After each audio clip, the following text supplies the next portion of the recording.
Operation सिंदूर पर चर्चा के दौरान लोकसभा में पीएम मोदी ने विपक्ष को जमकर घेरा। पीएम मोदी ने कहा कि ऑपरेशन सिंदूर अभी भी जारी है और अगर पाकिस्तान ने कोई भी हिमाकत की तो जवाब इतना करारा होगा कि उसकी पहचान मिट जाएगी। पीएम मोदी ने पहलगाम आतंकी हमले का जिक्र करते हुए कहा कि आतंक की नाभि पर हमला करके हमने साबित कर दिखाया कि अब भारत डरता नहीं, जवाब देता है। पीएम मोदी ये भी कह चुके हैं कि पाकिस्तान के कई एयरबेस अब भी आईसीयू में हैं और भारत की सेना को पूरी तरीके से छूट दी गई है कि वे कहां, कब, कैसे, किस तरीके से जवाब दें, ये उन पर निर्भर है।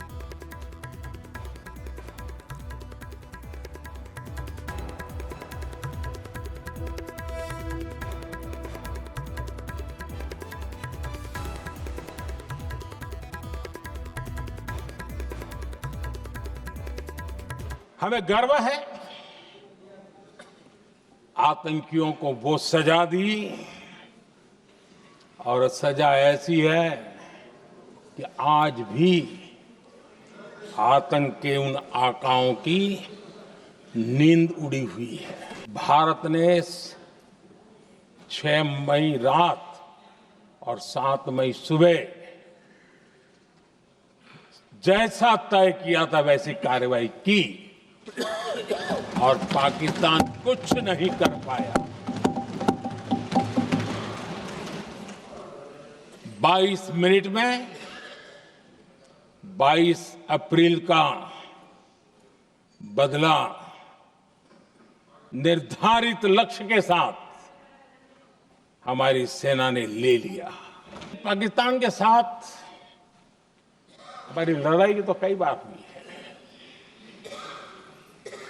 लेकिन ये पहली ऐसी भारत की रणनीति बनी कि जिसमें पहले जहां कभी नहीं गए थे वहां हम पहुंचे। पाकिस्तान के कोने कोने में आतंकी अड्डों को धुआं धुआं कर दिया गया।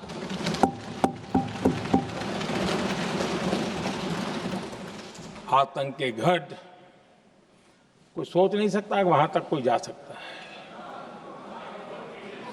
बहावलपुर और मुर्ग उसको भी जमीन दोस्त कर दिया गया। लोकसभा में बोलते हुए प्रधानमंत्री मोदी ने ट्रंप के दावे को खारिज किया। पीएम ने कहा कि दुनिया के किसी नेता ने भारत पाकिस्तान के बीच जंग को नहीं रुकवाया।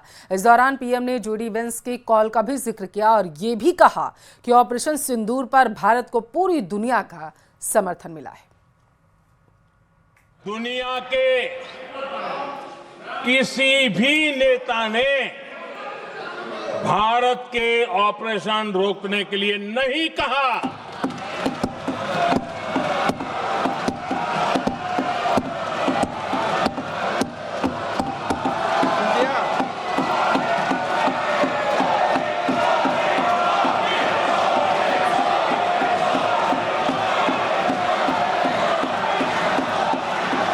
उसी दौरान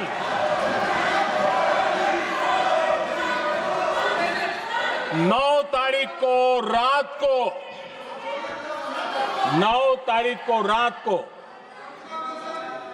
अमेरिका के उपराष्ट्रपति जी ने मुझसे बात करने का प्रयास किया। वो घंटे भर कोशिश कर रहे थे, लेकिन मेरी सेना के साथ मीटिंग चल रही थी तो मैंने उनका फोन उठा नहीं पाया। बाद में मैंने उनको कॉल बैक किया। मैंने कहा कि आपका फोन था, 3-4 बार आपका फोन आ गया, क्या है? तो अमेरिका के उपराष्ट्रपति जी ने मुझे फोन पे बताया कि पाकिस्तान बहुत बड़ा हमला करने वाला है, ये उन्होंने मुझे बताया। मेरा जो जवाब था, जिनको समझ नहीं आता है उनको तो नहीं आएगा।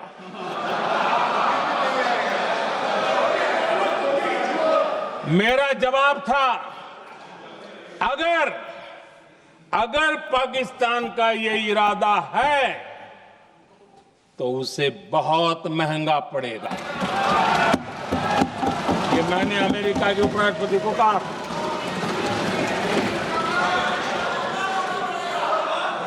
अगर पाकिस्तान हमला करेगा तो हम बड़ा हमला कर करके जवाब देंगे। ये मेरा जवाब था। और आगे मेरा एक वाक्य था, मैंने कहा था हम गोली का जवाब गोले से देंगे। दुनिया में किसी भी देश ने भारत को अपनी सुरक्षा में कार्रवाई करने से रोका नहीं है।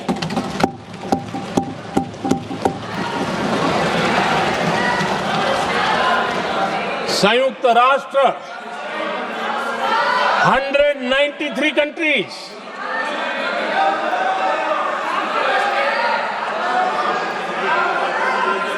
सिर्फ 3 देश 193 कंट्री में सिर्फ 3 देश ऑपरेशन सिंदूर के दौरान पाकिस्तान के समर्थन में बयान दिया था। Only 3 countries. क्वाड हो, ब्रिक्स हो, फ्रांस, रूस, जर्मनी, कोई भी देश का नाम ले लीजिए, तमाम देश दुनिया भर से भारत को समर्थन मिला है। लोकसभा में पीएम मोदी के भाषण के बाद राहुल गांधी ने कहा कि उन्होंने क्लियरली नहीं कहा कि ट्रंप झूठ बोल रहे हैं, जबकि ट्रंप 29 बार बोल चुके हैं। चाइना शब्द प्रधानमंत्री ने नहीं बोला, जबकि पूरा देश जानता है कि पाकिस्तान की टेक्निकल जो है मदद, एयरफोर्स की मदद चाइना ने की है। उन्होंने क्लियरली नहीं कहा कि ट्रंप झूठ बोल रहे हैं। शायद 29 बार ट्रंप ने बोला है, उसका जवाब नहीं दिया। और सबसे इंटरेस्टिंग बात थी कि पूरे भाषण में चाइना शब्द प्रधानमंत्री ने नहीं बोला। पूरा देश जानता है कि पाकिस्तान की मदद, टेक्निकल मदद, एयरफोर्स की मदद चाइना ने की, मगर प्रधानमंत्री के मुंह से, डिफेंस मिनिस्टर के मुंह से चाइना शब्द नहीं निकला। जलालुद्दीन उर्फ छांगुर बलरामपुर में धर्मांतरण के सरगना की अकूत दौलत पिछले कुछ समय में बेहिसाब तरीके से बढ़ी।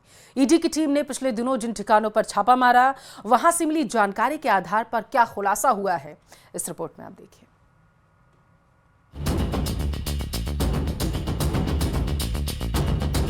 धर्मांतरण के जल्लाद जलालुद्दीन उर्फ छांगूर को ईडी स्पेशल कोर्ट ने 28 जुलाई की शाम 5 बजे से 5 दिनों के लिए ईडी की कस्टडी रिमांड में दे दिया है। कस्टडी रिमांड के दौरान ईडी 17 जुलाई की छापेमारी में बरामद संपत्तियों के कागज, bank transaction, power of attorney, विदेश से आई रकम, विदेशी कंपनियों के बारे में पूछताछ करेगी।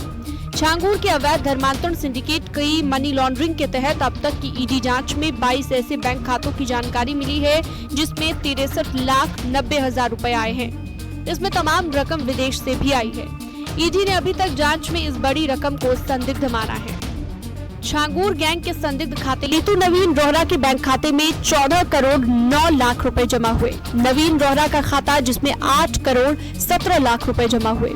नवीन रोहरा के दूसरे बैंक खाते में 11 करोड़ जमा हुए, तो वहीं नवीन का तीसरा खाता जिसमें 7 करोड़ 66 लाख रुपए आए। नवीन का चौथा अकाउंट जिसमें 12 करोड़ 99 लाख रुपए जमा हुए। नीतू नवीन अरोड़ा का ज्वाइंट अकाउंट जिसमें 1 करोड़ 48 लाख रुपए आए। छांगूर का बैंक खाता जिसमें 41,51,000 रुपए आए। नवीन रोहरा का एसबीआई का खाता जिसमें 2 करोड़ 49 लाख रुपए आए। नवीन रोहरा का एसबीआई का दूसरा खाता जिसमें 5 करोड़ 12 लाख रुपए आए। आशंका यह है कि इस रकम के बड़े हिस्से का इस्तेमाल अवैध धर्मांतरण में हो सकता है। 5 दिन की कस्टडी रिमांड में छांगूर से उसके अवैध धर्मांतरण सिंडिकेट से जुड़े हुए 22 बैंक खाते, जिनमें 63 लाख से ज्यादा की रकम आई है।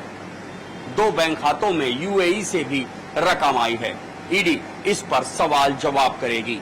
ईडी ने 17 जुलाई को छांगूर सिंडिकेट के जिन 15 ठिकानों पर छापेमारी की थी, उन छापेमारी में विदेशी बैंकों से ट्रांजैक्शन, संपत्तियों के दस्तावेज, पावर ऑफ अटॉर्नी से जुड़े दस्तावेज बरामद किए गए थे। ईडी की शुरुआत जांच में ये साफ हुआ है कि इस रकम को अलग अलग लोगों और संस्थाओं को ट्रांसफर किया गया, जिससे अचल संपत्तियों को खरीदा गया और इस पर निर्माण भी कराया गया। जमीन, खेत खरीदने और निर्माण कार्य के बाद बची हुई रकम को अवैध धर्मांतरण में खर्च होने की आशंका जताई जा रही है। करीब 3 करोड़ 45 लाख रुपए अपना घर कंस्ट्रक्शन को ट्रांसफर किए गए, जिससे तबेला, अस्पताल और छांगूर की कोठी का निर्माण हुआ है। निर्माण कार्य में कुल 12 करोड़ रुपए खर्च हुए हैं, जबकि अपना घर कंस्ट्रक्शन को पेमेंट कुल 5 करोड़ 70 लाख रुपए ही दिया गया। इसलिए अपना घर कंस्ट्रक्शन के मालिक ने छांगूर और उसके सहयोगियों के खिलाफ एफआईआर दर्ज कराई थी।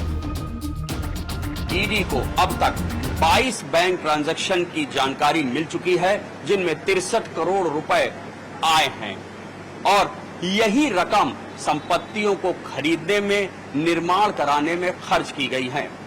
इससे जो रकम बची है उसका इस्तेमाल अवैध धर्मांतरण में किया गया है, ऐसा शक जताया जा रहा है। इसी शक को पुख्ता करने के लिए ईडी कस्टडी रिमांड में सख्त सवाल करेगी।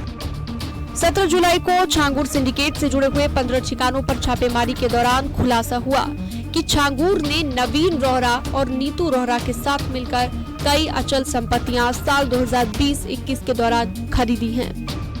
लगभग हर लेन देन में छांगूर की हिस्सेदारी है।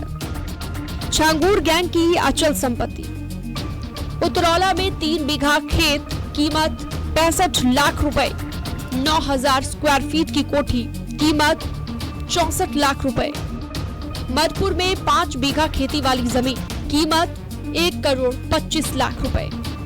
लालगंज बलरामपुर में 1250 प्लॉट, कीमत 1 करोड़ 15 लाख रुपए। मधुपुर में 3 बीघा कृषि योग्य जमीन, कीमत 42 लाख रुपए। करीब 4 करोड़ 11 लाख रुपए की अचल संपत्ति। जाहिर है कि धर्मांतरण सिंडिकेट के बैंक खातों में जमा रकम से लेकर अचल संपत्ति पर ईडी की टीम ने सबूत जुटाए हैं। अब रिमांड के दौरान सच सामने आएगा और पूछताछ पता चलेगा कि अकूत दौलत के पीछे राज क्या है और कहां-कहां से फंडिंग की गई है। ऋषभ मणि त्रिपाठी, न्यूज़ 18, लखनऊ।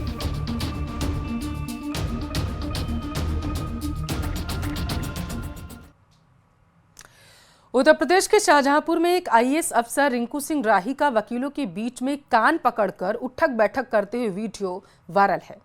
पुआया के एसडीएम राही ने निरीक्षण के दौरान टॉयलेट के बाहर गंदगी करने वाले एक मुंशी को उठक बैठक की सजा दी थी, जिसके बाद वकीलों ने हंगामा करना शुरू कर दिया। वकीलों के बीच पहुंचकर राही ने माफी मांगी और कान पकड़कर उठक बैठक की।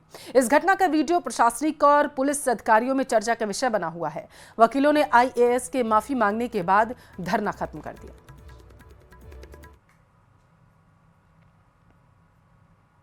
एक्चुअली मैंने आज ही ज्वाइन किया यहाँ पर। आज ज्वाइन करने के बाद मैं तहसील परिसर में घूम रहा था, तो ऐसे में कुछ लोग दिखाई दिए जो टॉयलेट के पास में टॉयलेट बनी हुई थी, शौचालय बने हुए हैं पुरुषों वाले, उसमें टॉयलेट न करके वो बराबर में टॉयलेट कर रहे थे। जब उनसे पूछा तो उनका सीधा से कहना था हम टॉयलेट में नहीं जाएंगे। तो उन्हें आगाह करने के लिए मैंने उनसे उठबैठक लगाई, जिससे कि वो आगे के लिए आगाह रहें। फिर उन्होंने आरोप लगाना शुरू कर दिया और बात को बढ़ाना शुरू कर दिया कि आपने उठबैठक कैसे लगवा दी। तो उनको बताया मैंने ये कारण थे। इसके बाद में तो उन्होंने क्वेश्चन उठाया कि आपके तहसील परिसर में गंदगी है, कि आपके यहाँ आवारा जानवर घूमते हैं, टॉयलेट इतने गंदे हैं, और कई सारी समस्या बताई जिसमें कोई शक नहीं है, उनकी बात सही थी। बोले क्या आप उठबैठक लगा सकते हो? मैं कहा हाँ, जो गलती है तो गलती है। मैंने उन्हें समझाया कि भाई मेरी जो सरकारी कर्मचारी के लिए उठबैठक से बड़ी समस्या दंडित होना होता है, और ये गलती है तो मेरी गलती है। तो उन्होंने उठबैठक लगाई है, मैं लगा दी।